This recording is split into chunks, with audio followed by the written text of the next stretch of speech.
একটুখানি দুঃখের খবর আর একটু চমকের গল্প নিয়ে হাজির হয়েছি আজ। সাম্প্রতিক সময়ে সোশ্যাল মিডিয়ায় তো একেবারে ঝড় বইছে। একটা নাম নিয়ে এই সবাই সরগরম, সেই নামটা হচ্ছে মায়া পাখি। জিয়াউর ফারুক অপূর্ব ভাইয়ের ভক্তরা তো একদম অস্থির হয়ে পড়েছেন নাটকটি দেখার জন্য। সবাই ভাবছিলেন জনপ্রিয় নির্মাতা জাকারিয়া শৌখিন নতুন একটা রোমান্টিক নাটক বানাচ্ছে, যেখানে নায়ক হিসাবে থাকছেন আমাদের প্রিয় অপূর্ব ভাই। এমন গুঞ্জন উঠতেই সোশ্যাল মিডিয়ায় তোলপাড় শুরু হয়ে গেল। সবাই পোস্ট, ভিডিও, কমেন্টে শুধু একটাই প্রশ্ন করছিল, মায়া পাখি কবে আসবে। কিন্তু বন্ধুরা একটু ধৈর্য ধরুন, আসল ব্যাপারটা কিন্তু একটু আলাদা। এই মায়া পাখি নাটক বলে যেটা নিয়ে সবাই মাতামাতি করছেন এটা আসলে কোনো নতুন নাটক নয়, বরং এটা একটা ভিন্ন ধরনের কাজের দৃশ্য,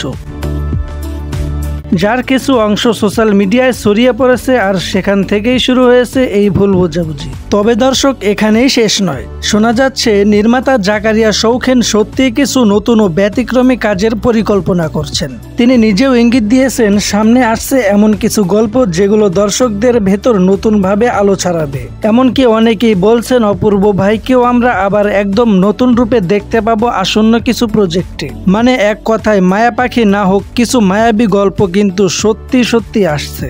সো এখনই চ্যানেলটা সাবস্ক্রাইব করে রাখুন, নোটিফিকেশন বেলটা অন করে রাখুন, কারণ সামনে আসছে দারুণ কিছু আপডেট যেগুলো আপনি মিস করতে চান না। আর একটি কথা, মায়া পাখি নিয়ে যা নতুন তথ্য বের হবে সবচেয়ে আগে আপনি পাবেন এখানেই। তাই আর দেরি না করে পাশে থাকুন আর অপেক্ষা করুন জিয়াউর ফারুক অপূর্ব ভাইয়ের নতুন গল্পের মায়াময় দুনিয়ার জন্য।